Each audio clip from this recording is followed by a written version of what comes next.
What's good, guys? So are you thinking about upgrading your studio setup? Well, recently I just switched to the Mac Mini M4 for all my recording, mixing, mastering, and production. And here's everything y'all need to know. Combat, this a banger, huh? So I really wanted to make this video to really address all the things that I had problems with or I was worried about. For instance, the iOS compatibility with Pro Tools. Will Pro Tools even open in M4? And are my interface and my plugins compatible with the M4 as well? Now, one is obviously the affordability. For like any computer nowadays, from a laptop to a desktop, whatever it is, it's gonna run you at least $1,000 to $2,000, maybe even $3,000 and up, especially if you want something with good quality. So the M4 is really a game changer. Like, we've all seen the power from the M1 Pro, the Max, the M2, the M3, and now the M4 for just $600.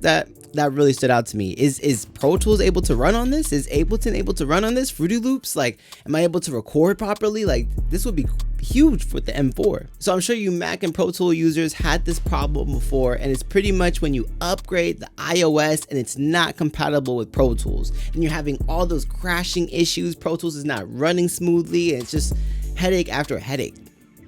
And that's really annoying, especially when you have a career in this, you're recording as a day job, you know what I'm saying? And your shit's just crashing. It's just so frustrating. So one of the big things about getting a new computer as well, especially with Mac, is you can't really downgrade your iOS. When you have the newest computer, it's gonna have the newest iOS on that computer. So the good thing about Mac's new iOS update, the Sequoia, is compatible with the newest Pro Tools. So Pro Tools actually does run seamlessly with the M4. I also wanted to give a big shout out to the YouTuber James Zhan. I hope I'm saying your name right. Your video helped me out so much. I'm gonna put the link in the description. He pretty much goes through every single DAW with the M1 Max Pro, the M2, the M4, and the M4 Pro, and shows how each computer utilizes its processing for each DAW. He goes through mixing, he goes through production, he goes through a bunch of different tests to really see which softwares utilize the most processing and which computers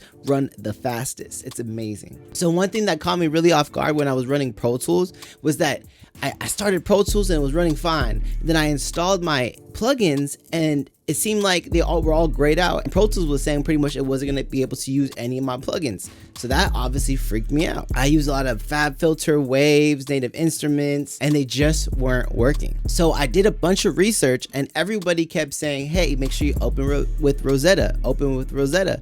And I was just so confused because when I looked up how to get Rosetta, I thought it was like a software or something. They're saying that, oh, when you already download an app that needs Rosetta to open, it will already be installed in your computer. And I'm like, well, where do I find? I don't know. I just feel like the forums I was looking into just wasn't saying much. So I wanted to say this to you guys. All you guys have to do is this right here. I'm going to show you. So you guys just go to your applications right here. You go to Pro Tools, you right click, and you go to Get Info. Now at Get Info, you guys are going to see this little check button right here that says open using Rosetta. It's really that simple. You just click that and it actually opens with Rosetta. It makes it super easy. I was just really confused because when I was looking all around for it, it just kept mentioning software. So I don't know. So if you guys are confused at home with it, it's really that simple. That's really it.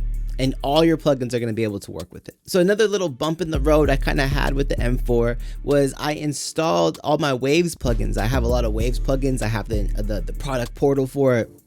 So I'm over here installing it, and it literally says, oh, this computer might not be compatible with our plugins, blah, blah, blah, blah. So I was really worried. You could actually bypass it and just continue installing or whatever. Say, oh, no, I don't care. Just continue installing. And they work fine. So if you guys encounter any type of like error, any type of like little caution message like that with the Waves plugins, don't worry about it. Just install it. You're fine. Now, another thing that kind of really scared me was my interface. So I used UAD Apollo. I have the Apollo X. And pretty much when I installed the software for console and everything, as a lot of you guys know, the M series of Apple isn't very compatible with UAD. So I was really scared, like, oh no, like, well, I need my interface to record my clients and stuff. How is this gonna happen? So I was really worried, and I ended up having to go to security and privacy to make sure I allow access to everything for UAD. And that's pretty standard. The little notification things pop up. It's pretty easy. I've had an M1 before, same type of thing. Now, the weird thing with this one was with the M4, I feel like it was a little strange for me, was, okay, I kept clicking allow, but it says that there was one specific one at the very end. You do everything, you click allow for everything, you're at the very end, where within 30 minutes of installing the software, you actually have to give permission. Like, it's like this a type of approval. I don't even remember exactly what it was, but you had to give a certain type of approval. You could, I'm sure you could easily look it up. Now it gave me what type of approval I needed. I just copied that message and I put it into Google, and it was super easy. All I had to do, I believe it was like hold Option or Shift or something like that, and then turn on my computer. When I did that, I kind of go into a weird startup screen type of thing, and then I just have to go into the system. It literally tells you all the stuff right there. You go into the system, you just pretty much grant permission for the UAD or something like that, and then you're in. When I first heard about the solution and then I had to restart the computer and go into this certain startup menu, it kind of scared me. I was like, you know, is this really what's gonna happen? Am I gonna mess up this computer? Believe me, it's all good. Just go through the prompt and you're gonna be fine. So next I wanted to bring up an example right here. So I have this song called Chosen Fate by Sylvana. So this is a real CPU exhausting session. I have beat stems in here with plugins all throughout. I have a full beat sub, I have a beat aux, I have a vocal aux, I have all my tracks over here, layers on layers, plugins on each track, you know what I'm saying, routing. And you guys see how fast I'm moving through over here. So I'm gonna play the song right here. With 4 kids and a man who plays a dirty. Where do we go when mama says go from there we go? Cause now she either cries asleep or stays up reaping what she sowed. Up and down, up and down, up and down. As you guys see, I am using like CPU like exhausting plugins. Like I am using like full like I have a full auto tune. I have my whole channel strip just full of plugins. I have over here running like ozone stabilizer. I got ozone stabilizer on my Vox aux. I have supercharger DT, sibilance. I have Voxbox. I'm running a bunch of things. I got murder melodies and a lot of these melodies over here. It's a lot of stuff. You guys see how much CPU it's really just taking up right here. It's crazy. And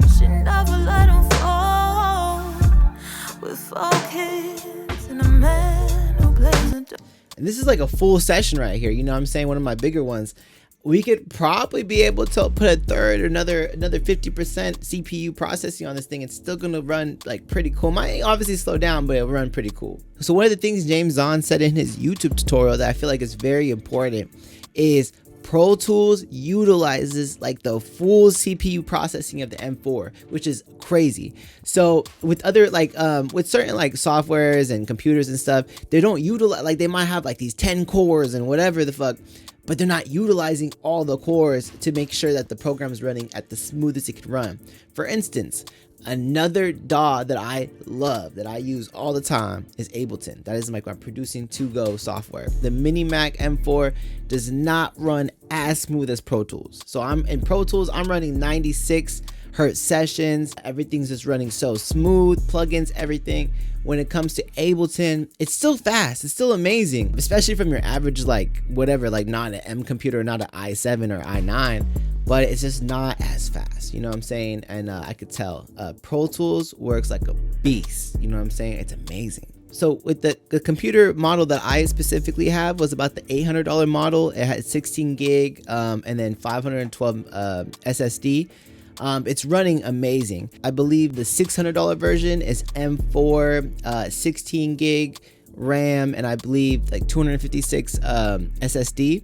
I feel like that's good if you're just running like very light things or whatever, but I feel like if you're, you know, I would even have upgraded a little bit more, you know what I'm saying? Yeah, but for what I have right now for the price, insane. So after using this computer and with the price, I just have to say, if you're serious about this music thing, if you want to take your production to the next level, you want high quality functioning stuff for affordable price, I have to recommend the Mac Mini M4. I have to. I'm not sponsored by any means, But the M4, it just it just works so well, and it's a Mac Mini. You know what I'm saying? It's just so easy. All you need is a keyboard, mouse, monitor. You're good to go. And if you have any questions about making the switch, please feel free to contact me on Instagram at combat_K. And if you guys could like, comment, and subscribe, that helps me out a lot, so I can continue to help you guys out.